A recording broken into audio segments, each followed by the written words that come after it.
Off you go. Hi everyone, today's Tip Tuesday. We're going to be pollinating our Lithops flowers. So autumn is a time where you'll start to see them flowering. They will flower through different parts through autumn depending on the species. But today we're going to pollinate our Satos violet. So they will open up through different parts of the afternoon. So at the moment these guys are flowering, will open probably the best out of all the rest. So I'm going to show you what we're going to do. But first you'll see some here that have already been pollinated. So these seed capsules are slowly forming, and we will harvest them later in the year. So around summertime, they should be ready. So yeah, hopefully we'll get a good harvest of seed this year. So they're quite simple actually. You can just use a paintbrush, or I've just got a makeup brush here that Alicia doesn't need anymore. And all I'm going to do is I'm just going to transfer that pollen to all the different Satos violets that I've got here, all my parent plants. And that's all it is really. So it's quite simple. The flowers will only last a few days or several days. So best to come in, I kind of do it a couple times in the afternoon. I'll just come back and I'll just keep pollinating them all, just keep spreading that pollen around. And once it has been pollinated, you'll start to see, so this is just an assorted one we've got here, but you'll see the flowers slowly starting to die off. It has been pollinated, so over time that seed capsule will start to form, and later in the summertime we'll start to harvest them. So yeah, that's all it is. Quite fun, I suppose. Yeah, so autumn time you can keep the watering up to them. That's fine as well. But yeah, make sure that you're pollinating them a few times, or a couple of times in the afternoon if you want, or at least each day that they're open.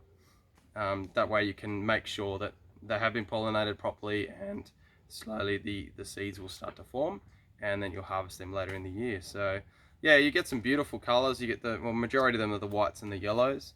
So there's a nice little yellow one there as well. Looks pretty cool. How will you know if it's worked? Well, you'll start to see the base of the flower will start to swell a bit. So here's a good example on this one here. So right at the bottom, at the base there, you'll start to see it swelling, and that's a good sign that it has taken. So it's worked. The pollen has worked. Yeah, pollen has been successful, and yeah, they're going to start to form seed. So that's it really. Very simple. We just thought while they're in flower now, and I didn't think that we did a previous video on pollinating the flowers. So yeah, hopefully you found that helpful. Give that a go if yours are flowering at home. And yeah, if you are doing specific species, make sure that you don't use different paint brushes.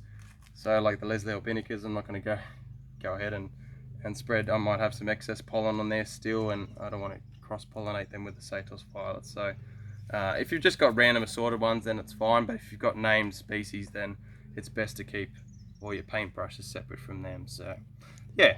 Should you avoid watering once the seed pods are formed, or? Not straight away. You don't have to. I am slowly starting to. So ones that I have already taken. I mean, you can still keep overhead watering them a bit, but I start to, just personal choice, I tend to try to bottom water them, or just spray the water more at the base of the lithops there. So, and then as it comes into the cooler weather, into winter there, then you start to back off your watering as well as they go through that next stage of splitting through their growing cycle. So yeah, hopefully you found that helpful. Like, subscribe.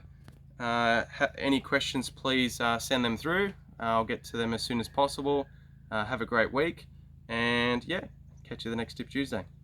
See you.